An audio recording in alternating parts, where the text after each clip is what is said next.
So the Tekken Talk stream just ended earlier today, and we did get the official release date for the upcoming 1.06 update set for the 22nd of July for the early access for the people that pre-ordered the game. So this is just right after EVO, which was very much expected, and the 25th of July for official release for everyone else. But there's something about this update that just feels off. It doesn't feel as hype, it doesn't feel as exciting, and this is what I wanted to get about in this video. Okay, so first let's start with Lydia. So we got some early access gameplay from IGN. We also got to see a lot of dev gameplay from the Tekken Talk as well. So let's just talk about Lydia for a second and just how she is as a character, what's changed and what's new. I want to like an in-depth breakdown. I'm sure you guys have seen plenty of videos. They did break down Lydia that much in the Tekken dev stream. So just touch on like the most important things that seem very strong with Lydia and that seem very weak with this character as well. So Lydia seems to have a good balance between being very strong and being kind of mid as well. First, let's start with the lows. Lydia's lows in general are very bad except for the Hell Sweep.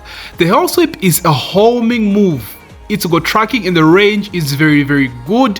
You can cancel the first hit into stance, which is very strong, leaves you at +7. So you have the choice to cancel to go into stance and just do the whole thing, right? The one thing that scares me from this sweep is the range. It seems pretty good. Something reminiscent, so something similar to Leroy's Hell Sweep back in Tekken 7 before it was changed to the way it is in Tekken 8. So from as far as the Hell Sweep goes, these Hell Sweeps look very strong. It looks very strong at the wall. She is going to be a beast. Other lows include her down back 4, which is still mid. It's 0 on hit, so you don't really get, you know, to continue your pressure afterwards. You lose your turn, or basically it puts you at neutral, so not that huge of a low, but it's still a very decent low. She has down 2, which is -4 as well on hit, so again not that great of a low. You basically lose your turn.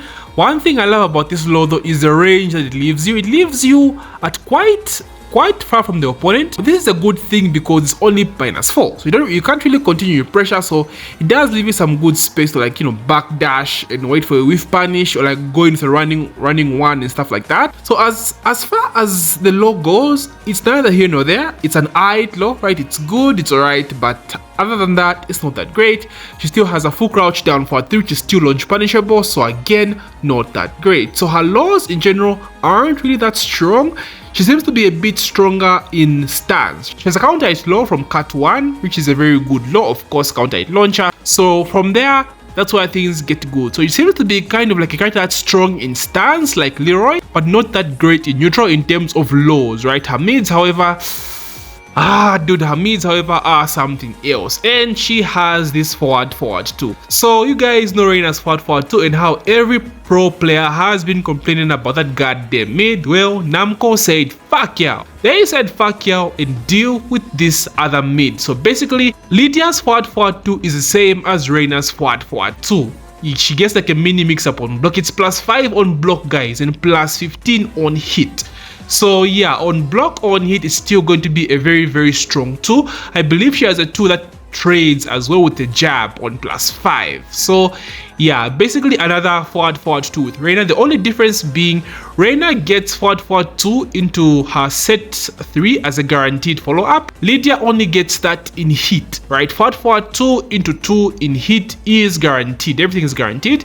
And her 2 was changed as well. It goes to some new animation that takes her into hit and puts her into her heaven and earth stance. Back in Tekken 7, her cut 2 was nerfed and was now unsafe. It was, I think, -11, and it's still unsafe in this game. So I don't know if her cut pressure will still be as good, because that 2 nerf was very detrimental to her pressure back in Tekken 7. So I don't know how that changes in this game, but we'll see. Forward 2, however, still seems strong because she does have that power crush as well, right? So yeah, get ready to feel the toxic pressure of her forward 2. She has a very strong backward move as well, which like knocks down and goes into hit, right? Her homing is pretty good. She has a heaven and earth style, which is now only accessible in hit, right? It has an unblockable high that she had back in Tekken 7, but now it's a hit mechanic. She has a very strong mid at leaves at +6 on block, very strong. and a power crush that launches and spikes as well, like a running to rage drive. I remember Dragonov's rage drive from back in Tekken 7. So her power crush from heaven and earth in hit spikes the same way for guaranteed follow-up.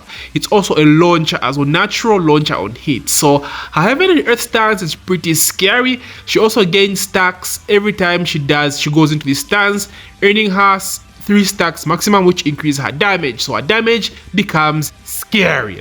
So overall, Lydia seems like a very strong character, but I won't say top 10 or top 5. But that forward 2 in her heaven and earth stance in hit is what makes her very scary. So we'll see. I'm calling her to be strong, but not OP or broken or stuff like that because of her lows. Her lows are pretty meh, but yeah, she seems like a very strong character. So on the side of Lydia, she's a good addition, but now the reason why I feel as though this patch feels kind of empty, not so hype, is because it's kind of expected. I spoke about this in the previous video. Lydia was kind of expected to be in the game at launch. Not just that, she feels like a very recent character. She feels like a very new character because she was one of the last added additions to Tekken 7 as a DLC. So it just feels weird seeing Lydia come back again as a DLC. It just feels as though she's been there the whole time, right? So the hype is not quite there. The stage as well, it's amazing. A beach stage is always hype, but we've had it for a 3rd time now.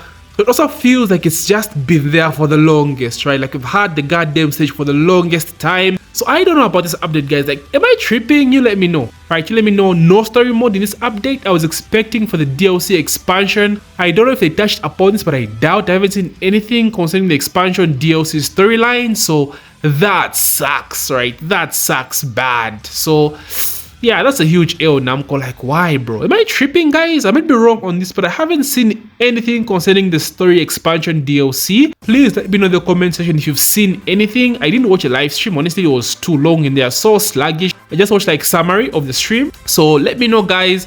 We've seen summer outfits now. The summer outfits look fire. Don't get me wrong. These look mad fire, bro. Sheesh. They look good, right? I think they'll be shop exclusive, so you have to buy them with the Tekken coins and everything. But these look really good. I won't really talk shit about this. So kudos to Namco. They've cooked with the skins. Sheesh, let's go. Can also talk about Lydia's OG Tekken 7 outfit coming back. The one with the shirt tied around her waist. Thank God they chose that outfit and not the suit. I'm hyped. I love this Lydia outfit. I'm glad it's back. They showed the change to the new DLC Season Pass 2.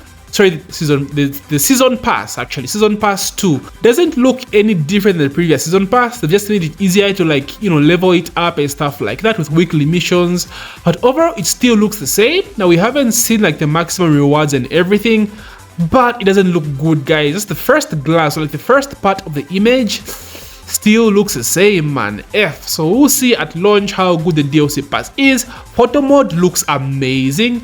I'll probably change my thumbnails after this mode comes into play, because I'm thinking of changing up my thumbnails when I actually show my face in the video. Coming soon, guys. Stay tuned. So photo mode looks hype. I can't wait for that as well. So overall, that's basically it. There isn't really anything more added to this update, which is just weird considering how long we've waited for this update. Right, it's taken so long, so I don't know. It just feels weird, guys. There's nothing wrong about it, right? It's an update. We're grateful. We expected it, but it just feels weird. It feels like everything that's coming already kind of should have been in the game. Lydia, she's very recent. She's very new. The beach stage you've already had, right? Photo mode. Okay, photo mode is kind of goated. Skins, battle pass, I don't know. It just feels, am I tripping, guys, right? Let me know, how do you feel about this update?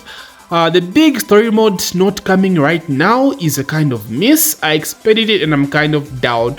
But overall, it's some content. We've been begging for content at this point, so I can't wait for Lydia. I'm excited to try her out. Like I said, I don't really have a female character to play in this game, so Lydia will be my official first female character that I will main in Tekken 8. I have been thinking of picking up Zafina and Reina to some extent, but I just feel as though I prefer Lydia more. She really looks cool. I love what I've done with her hit mechanic. I love the whole karate vibe, her stance switch. The cooler Leo. I'm sorry, Leo mains, but yeah, Lydia is a cooler Leo with the stand switches. Sheesh, looks kind of clean. But overall, the update is mid. Very, very mid. Everything should have been there. everything feels like it should have been there. But like, hey, Evo is in 1 week, so we will probably get a trailer for the next DLC character, and I feel as though it will be the same if we get a Murdoch or Kumram, right? The characters have been in Tekken 7, like they were right there recently, so it won't feel very hype. Maybe Namco surprise us with a new character. That would be so hype, bro. Imagine getting a new character, man. Sheesh, and Evo would make the perfect stage for a new character review. So anyway guys, that's something I wanted to touch upon. What do you guys feel about the update? Are you excited about Lydia?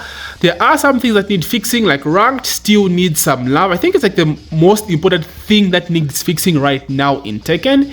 It's the ranks. The rank system needs like hella revamp, bro. The point system, the pluggers, the cheaters, point distribution and all that jazz needs hella fixing. Matchmaking as well has been slow. I don't know if it's just for me. I play on PS5 and it's been kind of slow, you know, so I hope that gets fixed. But overall, you know, Tekken is in a good place. We talked about this in my last video, so it's good to see it doing well. And yeah, update is hype. I can't wait. So let me know what you think, guys. And thank you so much for watching my video. If you loved my content, please consider subscribing and check out my other videos as well. So GG my boys, awesome.